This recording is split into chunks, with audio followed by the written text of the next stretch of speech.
Well, tubers, tubettes, and of course, crazy people. Hey, before we jump into the video, real quick, I just want to take 2 seconds and express my appreciation for those that have subscribed to the channel lately.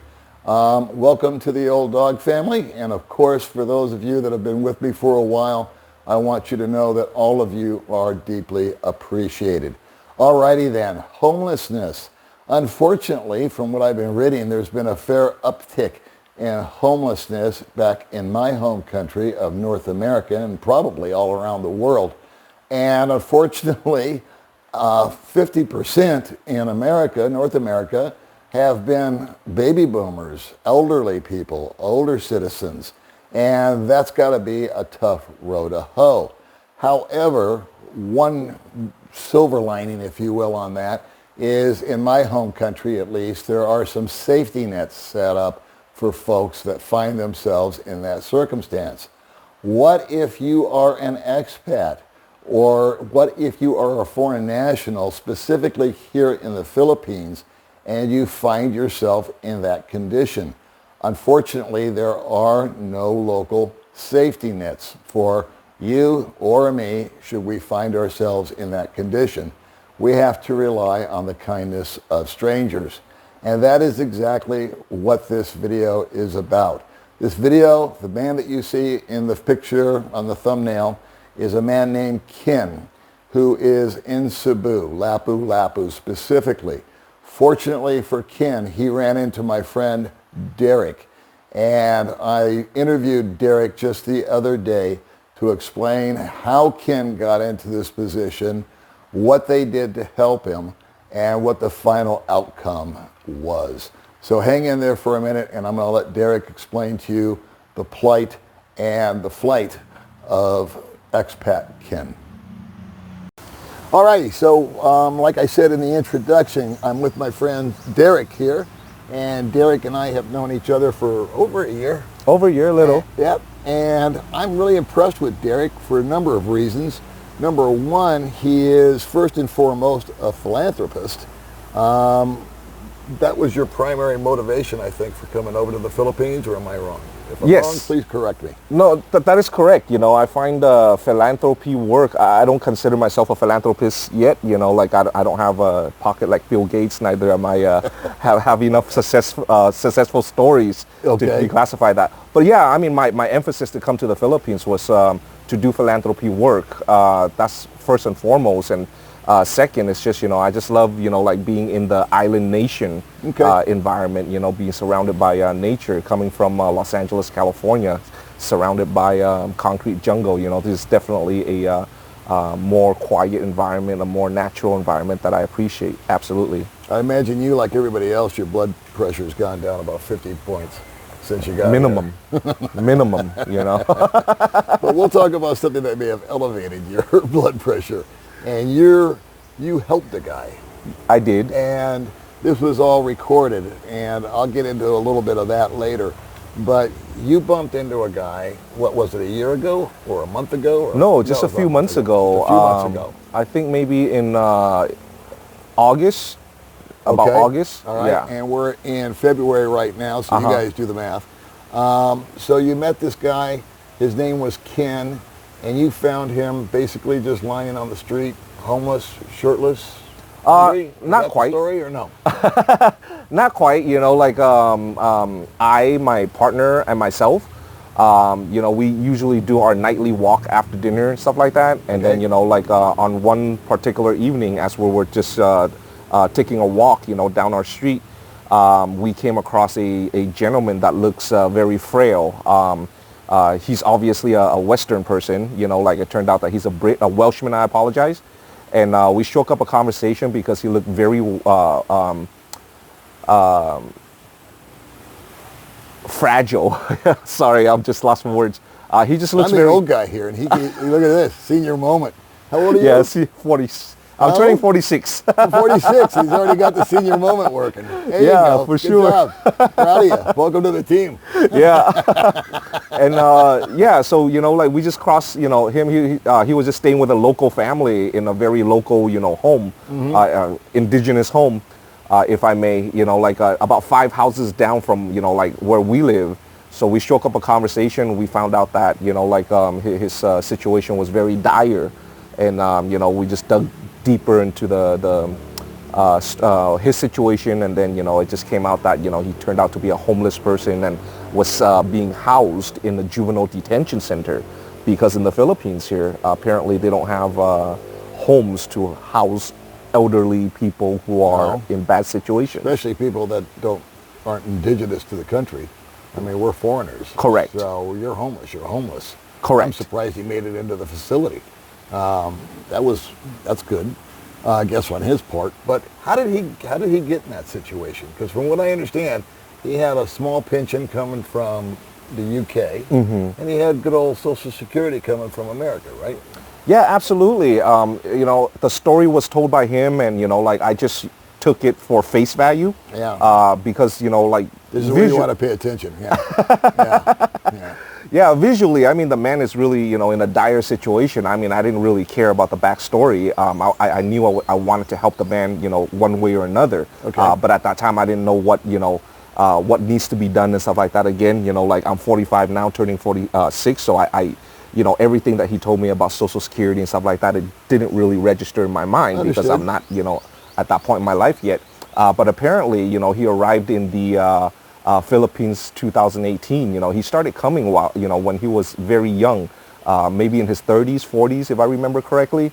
He was first introduced to the Philippines by his co-workers in San Diego, California.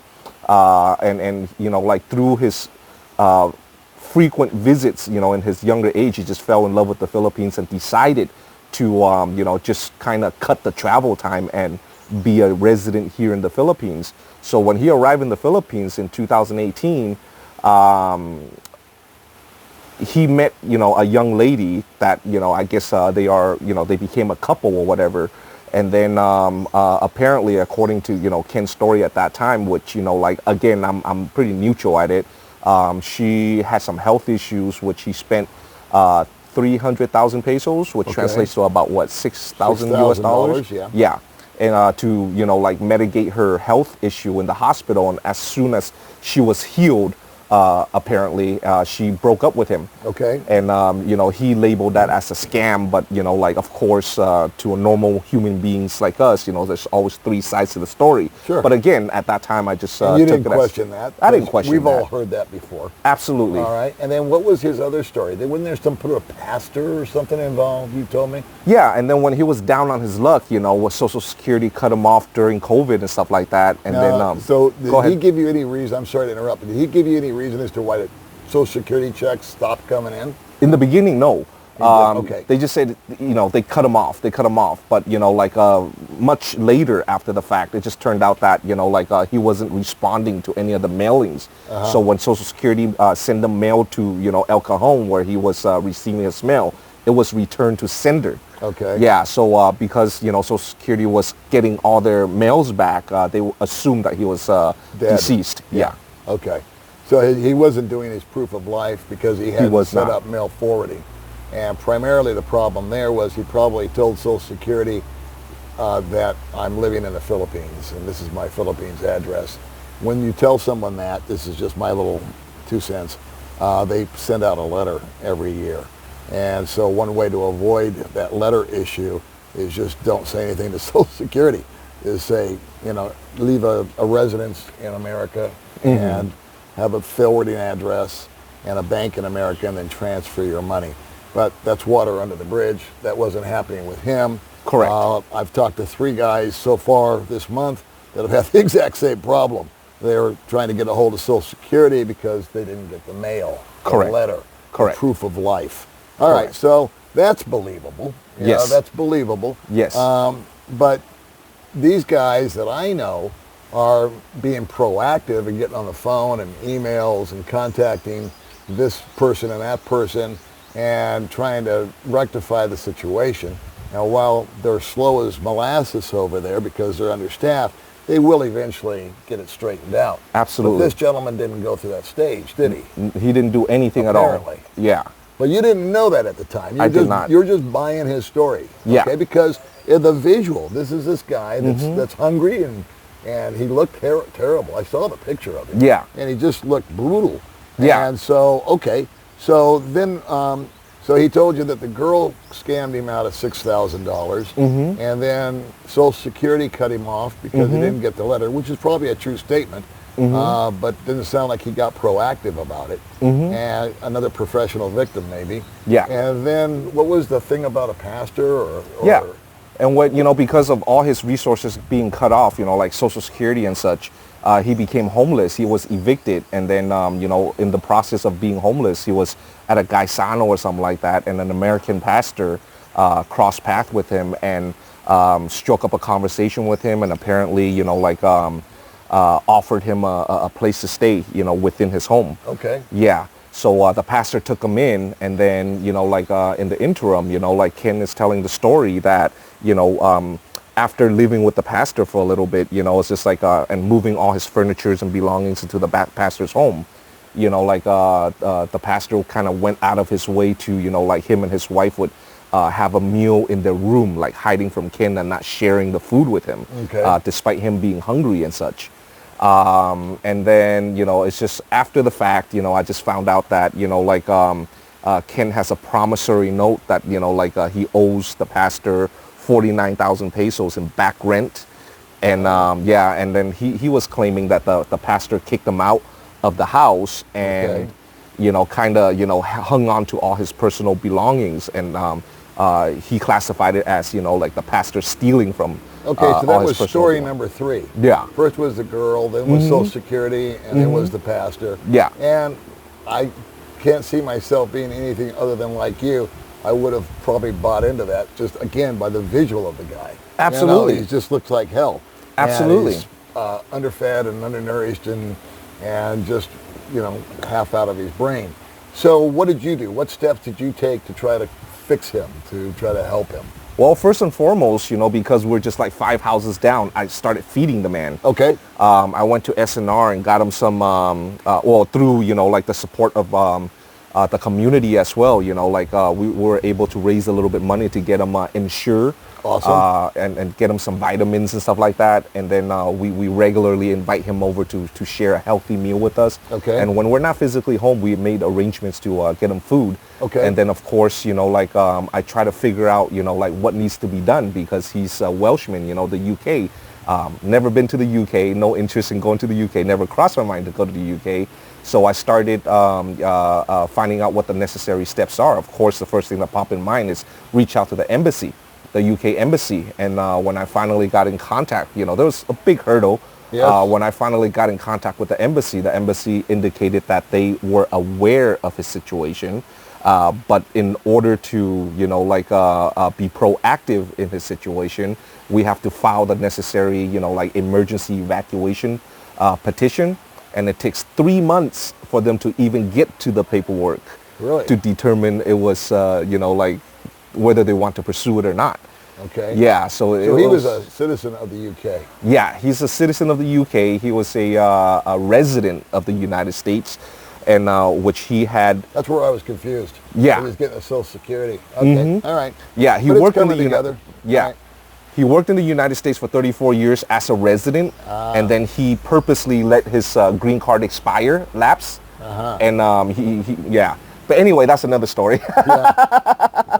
But yeah, I was able to get in contact with the embassy and get the proper petition, filed.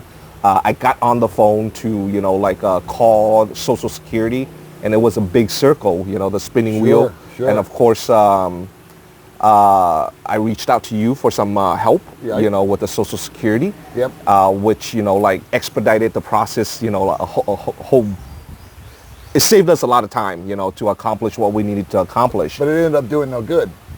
Because the Wells Fargo thing. Yes, right? and no. I mean, through your help, your resources, his Social Security was reinstated. But in the process, Social Security tried to send him his reinstate his payment along with the arrears. Yeah. Wells Fargo, his bank account, which we have previously confirmed over the phone that it was in fact a active account, somehow rejected that deposit due to some kind of account standing or status or whatever that I'm not aware of. Right. Maybe it was just sitting idle for 2-3 years. Yeah. without any activity. So I don't know why they would confirm with me over the phone that it's in fact a active account. Did they ever take the money? Nope. Okay. All right. Well, again, I got to figure that that's part of Ken's doing. Yeah. You know? Yeah. Maybe he was overdrawn or something. I don't know. No, It's he still had a anybody's guess. small. He still had a Did he? small balance, like Well, that's $93 or something like that. That's weird. Yeah. Usually banks are really happy to take money. Yeah. So they can loan it out to somebody else. But okay, that'll just be one of those mysteries, I suppose. All Yeah. right, so you got that fixed, but it didn't really do anything because the money never got to him. Yeah. And then what was your next step? You got through to the embassy. Yeah. Did you just hang on to him for 3 months or something? And No. I had to, use a lot of profanity and stuff like that Why? to the embassy. It's just like I'm just basically cussing them out. Saying that this is your, citizen that, Yep. that is in dire need. You can literally see the man is hanging, to life by a thread. He probably has 2 weeks left. Okay. In his condition, living in, with a local. Uh-huh. It's not, my responsibility, your responsibility, or, the Filipinos' responsibility to take care of this man. Yeah. It's your responsibility. You're the government. Yeah. So for some reason, I would like to pride myself and take credit for cussing them out. Right. That, allow the process to expedite a lot quicker. Sure. And they were able to get it done rather quickly. And they were able to extend him the courtesy of getting his biometrics here in Cebu rather than flying to Manila and get the biometrics. Okay, because you're based out of Cebu. Correct. Okay, we're here in Dumaguete right now, but he's out of Cebu. Correct. And so you were doing all of this in Cebu. Yeah. And you got it expedited. Did you get him repatriated back to the UK? Absolutely. So the embassy decided to approve his petition. So they worked with the Filipino immigration to waive that overstay penalty. Uh-huh. And then the embassy also paid for his flight back home Okay. to the UK. So it doesn't get any better than that. But what did you feel after the fact? I mean, let me ask you this question, because we were talking just before this video. Uh-huh. I said, do you believe the story about the girl? I don't, Okay. it's just, again, there's always three sides to the story. Yeah. There's his side, the girl's side, and, the truth. Right? What about the pastor? Do you believe the story about the pastor? Again, I took it face value, it's just like I was neutral, it's just like at that moment in time, seeing a man dying in front of me, it's just like what the backstory is really irrelevant to me. Uh-huh. But in hindsight, it's just like all these truths came out, Right. it's just like the second side of the story came out. So looking back, it's just like I didn't believe him, but I think I was fighting that, disbelief. Yeah. It was more important that a human life was at stake. Got it. I totally get it.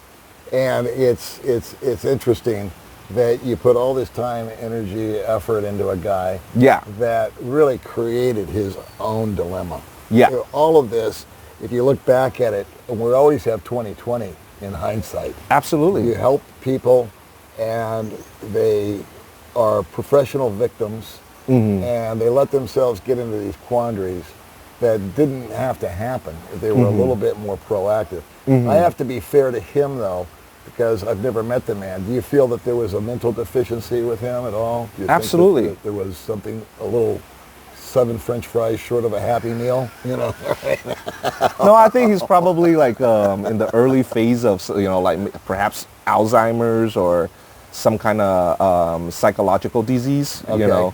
So, but, his background is, he's like a timeshare salesman or something like that. So I, being in sales myself, Yeah. having a career in sales myself, it's just like I have a basic understanding of the psychology, you just Who like doesn't love a timeshare guy? I love timeshare, guys. I lived in Vegas for 8 years and I did a little bit of that myself. They're almost as bad as used car salesmen. But Yeah. I digress. But in fairness, you were at CarMax, so Or Nitnoy. yeah. Yeah. So anyway, Yeah. hindsight being 20/20, would you do it all over again? I have no regrets. Yes, I Okay, would. cool. To save a human life. It's just Yeah. like that's how I was brought up. Yeah. It's just what the Hind's story is really irrelevant, you know, like just a little clarity, you know. It's just like what the pastor claim that he had, you know. It's just like, in my mind, logically, you know, who would in their right mind take in a stranger, house them for free, run the aircon for them for free, and feed them for free, you know. So that story was a little bit unbelievable from the get-go, but again, you know, like my logic was just I was fighting logic a little bit because, you know, like there's you know, human life in front of me that needed help.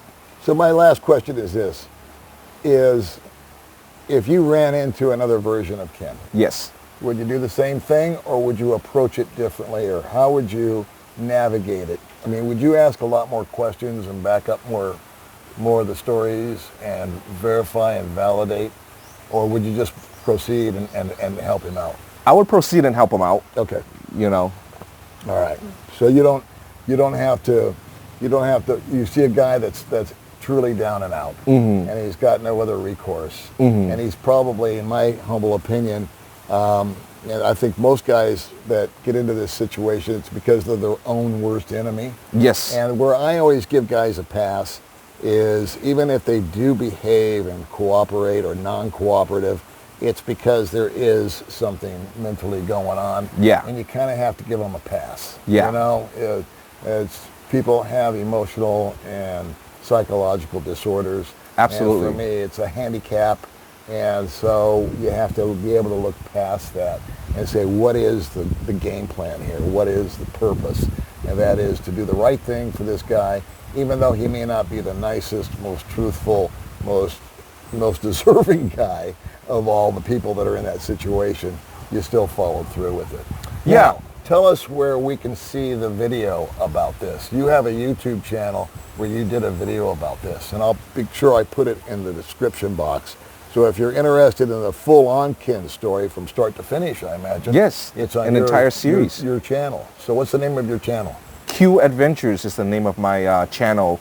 The letter Q, not C-U-E, it's the letter Q, Adventures. Cool. Yeah, so I just do a lot of philanthropic content on there and adventures. And another quickie for you guys is that Derek has started a motorbike rental place. Yes, absolutely. In Cebu, right? Or yes. in Lapu-Lapu? Yes, 15, 20 minutes away from the airport. Go ahead. Everybody that's dealt with him has had a great experience. And I say that because, not because he told me, I say that because I know a few of the people that have availed themselves of his service. And so he's not the cheapest, but he's got the best bikes that are always going to run and are going to be maintained. And you're there, they're new. After they get, from what I understand, even Scotty boys used your bike, right? Absolutely. Regular guy and him are friends. And regular guy, you helped regular guy buy a bike. Absolutely. Okay, and Scotty needs all the help he can get, let's face it. I'll stay out of that one. We love Scotty. We love him, We love you, regular guy. And so this is the kind of guy that we're talking about here. So I'm going to put a link to his channel. I would really encourage you, if you have time, to check out not only his channel, but you can definitely check out the Ken story from start to finish if you're of interest. And then maybe send him a nice message and subscribe to his channel and go from there.